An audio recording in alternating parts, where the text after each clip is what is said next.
Hey guys, welcome back to our channel. வாங்க இந்த hello tempeh அப்படின்னு ஏதோ ஒரு ஜெப்டோவில் வந்து நான் ஆர்டர் வச்சுருந்தேன். இது வந்து நோ மைதா மோமோன்னு இருந்துச்சு, அதுக்காக நான் வச்சேன். அவ்வளோதான். 100 ருபீஸ் கிட்ட வந்துச்சு. ஓப்பன் பண்ணால் நம்மளுக்கு வந்து ஒரு 10 பீசஸ் கிட்ட அந்த மோமோவும் அதுக்கப்புறம் இந்த ஃப்ரோசன் சட்னியும் இருந்துச்சு. இது வந்து ஸ்டீம் பண்ணலாம், பேன் ஃப்ரை பண்ணலாம், ஏர் ஃப்ரை பண்ணலாம். நான் இங்கே வந்து பேன் ஃப்ரை சூஸ் பண்ணியிருக்கேன். ஏன்னா ஸ்டீம் பண்ண அவ்வளோ இட்லி குண்டா கழுவுது, அதனால தான். அதுக்காக பேன் ஃப்ரை போகலான்ட்டு ஆயில் போட்டுட்டு ரொம்ப ஜாஸ்தி ஆயில் ஆனதில் கொஞ்சம் எடுத்துட்டேன். அதுக்கப்புறம் ஒன்றா போட முடியாதுன்னு சொல்லிவிட்டு எல்லாமே ஒரே பேனில் கொட்டிட்டு இதை வந்து நம்ம என்ன பண்ண போகிறோன்னா ஆஸ் பர் இன்ஸ்ட்ரக்ஷன்ஸ் வந்து நம்ம பண்ண போகிறோம். அதில் என்ன போட்டிருந்தாங்கன்னா, இந்த மாதிரி ஆயில் போட்டுட்டு மோமோஸ் எல்லாம் ஆட் பண்ணிவிட்டு அதுக்கப்புறம் வந்து வாட்டர் ஆட் பண்ண சொல்லியிருந்தாங்க கொஞ்ச நேரத்துக்கு அப்புறம். அந்த மாதிரி தான் நம்மளும் பண்ண போகிறோம்.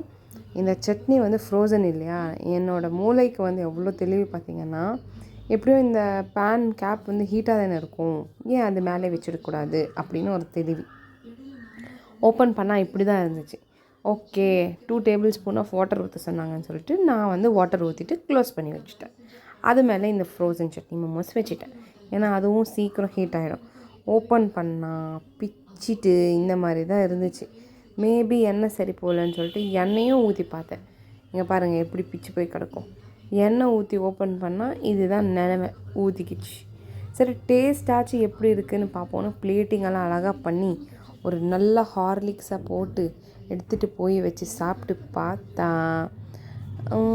ஏதோ பரவாயில்ல. சட்னி வச்சு சாப்பிட்டாலும் ஓகே தான். செகண்ட் டைம் வாங்குவோன்னா நோ நோ நோ நோ. அது பதில் ஃப்ரெஷ்ஷான மோமோஸ் வெளியே செய்கிறாங்களே, அதுவே வாங்கி சாப்பிட்டுக்கோங்க. இதுதான் என்னோடய ரிவ்யூ. தேங்க்யூ, பாய் பாய்.